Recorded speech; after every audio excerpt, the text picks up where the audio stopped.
안녕하세요. 똑똑한 노후TV의 제임스입니다. 기초연금은 정권이 바뀔 때마다 10만 원씩 오른다. 이러한 공식이 이번 조기 대선을 통해서도 과연 이어질지에 대해서 오늘 아주 쉽게 정리를 해드리겠습니다.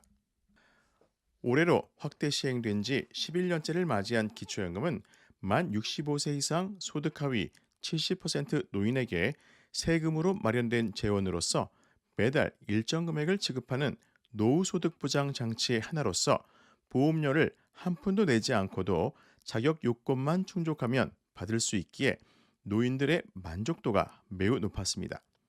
또한 기초연금은 2014년부터 확대 시행된 후 노인 빈곤 개선에 일정 부분 기여해 왔는데요. 국민연금연구원의 자료에 따르면 노인 빈곤율은 2012년 48.8%에서 2021년 37.7%로 낮아졌고, 만일 기초연금이 도입되지 않았다면 2021년 노인 빈곤율은 44.9%에 달했을 텐데, 기초연금 덕분에 7.2% 떨어졌다고 해석할 수가 있습니다. 그렇다면 기초연금은 그동안 어떤 과정을 거쳐서 현재에 이르게 된 것일까요? 그 역사를 한번 살펴보도록 하겠습니다. 기초연금의 전신은 2008년 노무현 정부에서 만든 기초노령연금으로 만 65세 이상 소득 하위 70%에게 매월 10만 원씩을 지급했었고, 이후에 2012년 대통령 선거에서 박근혜 후보가 모든 노인에게 월 20만 원을 지급하겠다는 공약을 하고 대통령으로 당선이 되었습니다. 하지만 정부 재정의 한계를 이유로 기초연금으로 명칭을 바꾸고 월 20만 원으로 10만 원 인상하였는데요.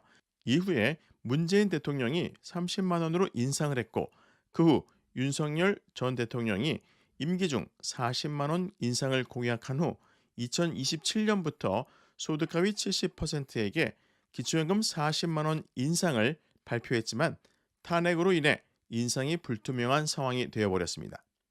지난 22일 국회 등에 따르면 제21대 대통령 선거에 출사표를 낸 대선 주자들이 속속 연금 복지의 청사진을 제시하고 있는데요.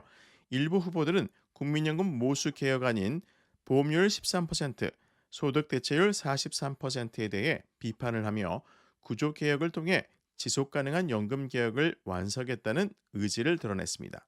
노인 인구가 1천만 명을 돌파하는 등 초고령 사회에 들어선 상황 속에서 정치권으로서는 엄청난 규모의 노인표를 의식해서 기초연금 인상에 대한 공약을 앞다퉈 발표할 것으로 보여지지만, 면밀한 검토 없이 기초연금을 확대하다 보면 국가 재정에 대한 과도한 부담을 주고 다른 복지제도와도 충돌하는 등의 문제가 발생할 것으로 보이고 있습니다.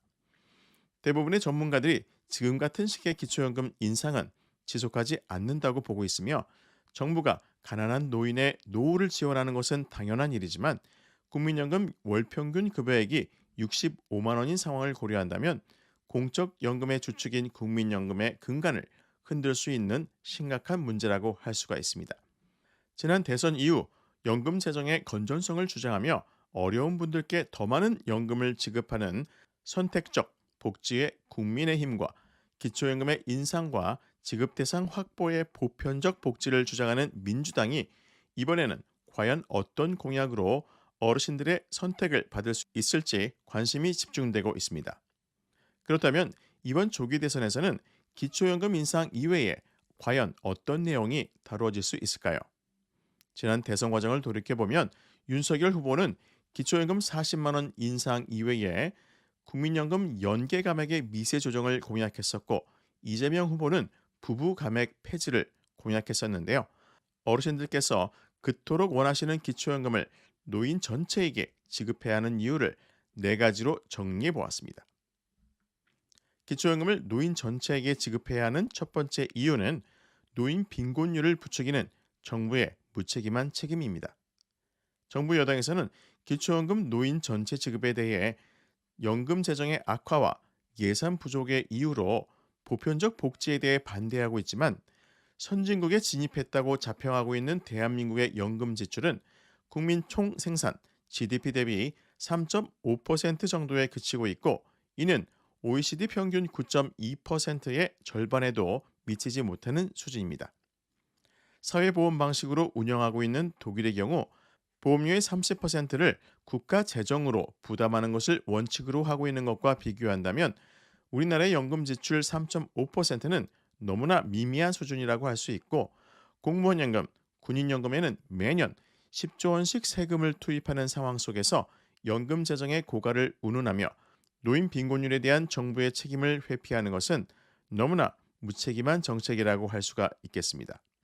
기초연금을 노인 전체에게 지급해야 하는 두 번째 이유는 국민 용돈인 국민연금 때문입니다. 유럽의 복지 선진국에서 노인 빈곤 문제가 우리나라보다 심각하지 않은 이유는 공적연금 제도가 이미 100년 전부터 도입이 되어 대다수의 노인들이 그 혜택을 보고 있기 때문인데요. 우리나라의 경우는 국민연금 제도가 1988년 처음 시행됨으로써 2020년 기준 국민연금 수급률이 38.3%에 그치고 있고, 평균 수급액도 월 65만 원 정도에 불과합니다. 사실 평균은 월 65만 원이라고 하지만 이 중 50% 이상이 월 40만 원 미만의 국민연금을 받고 있는 상황을 고려한다면 어르신들의 노후를 책임지는 국민연금이 아니라 국민용돈이라는 표현이 더 어울릴 것 같습니다. 기초연금을 노인 전체에게 지급해야 하는 세 번째 이유는 기초연금 수급자 선정을 위해 투입되는 막대한 행정비용입니다.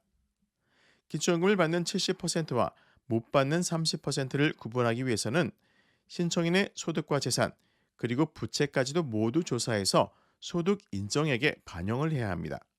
따라서 각 시군구의 행정복지센터, 국세청, 법원, 국민연금공단 등 수많은 인력과 예산이 소모될 수밖에 없습니다.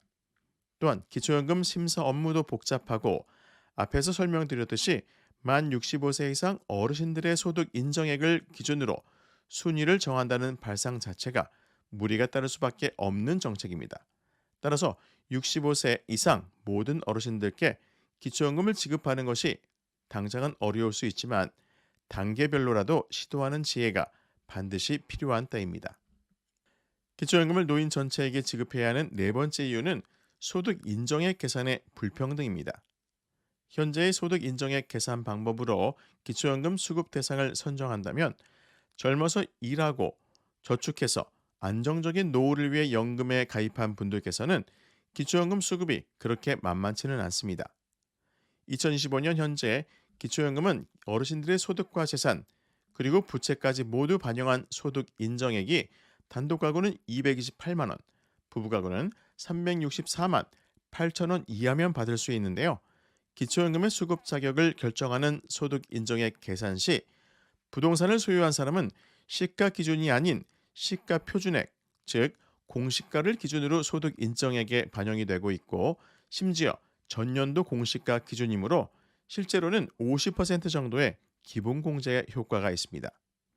여기에 아직 일을 하고 계신 어르신들의 근로소득에는 기본공제 112만 원에 추가공제 30%까지 부부 각각 공제를 받을 수가 있습니다.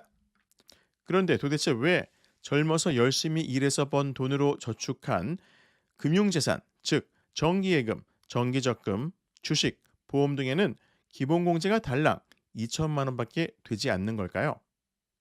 앞에서 말씀드렸듯이 부동산을 소유한 사람은 공시가의 적용으로 일단 50% 정도 공제해주고도 지역별 기본공제라고 해서 대도시 특례시 1억 3,500만 원, 중소도시 8,500만 원 등 추가 공제를 해주고 있는데 반해 왜 금융재산에는 이렇게 기본공제를 조금밖에 안 해주고 유독 부동산에만 많은 혜택을 주는지 그 이유를 모르겠습니다. 그런데 연금소득을 얘기하자면 더욱 어이가 없습니다. 국민연금, 개인연금 등 모든 연금소득에는 기본공제가 아예 없습니다. 거기다가 국민연금이 51만 3,760원을 초과하면 기초연금의 50%까지 감액하고 있으니 너무나 불공평한 사실이 아닐까 생각합니다. 노후에 똑같은 가치의 재산을 소유하고 있더라도 일반 재산, 금융재산, 연금소득 등 투자한 재산의 종류에 따라서 기초연금 수급 여부가 결정난다는 것 자체가 큰 문제가 아닐 수가 없습니다. 오늘은 지난 대선 과정에서 10만 원씩 인상되어 온 기초연금의 추이와 기초연금을 노인 전체에게 지급해야 하는 이유에 대해서 설명드렸습니다. 오는 6월 3일 치러질 조기 대선에서 각 후보들의 기초연금, 국민연금 등 공적연금 제도에 대한 공약들을 잘 판단하셔서 현명한 선택하시기를 바라겠습니다. 오늘도 제임스와 함께 해주신 여러분들께 감사드리면서 앞으로도 건강하고 행복한 하루하루가 되시기를 응원하겠습니다. 오늘도 행복한 하루 되세요. 감사합니다.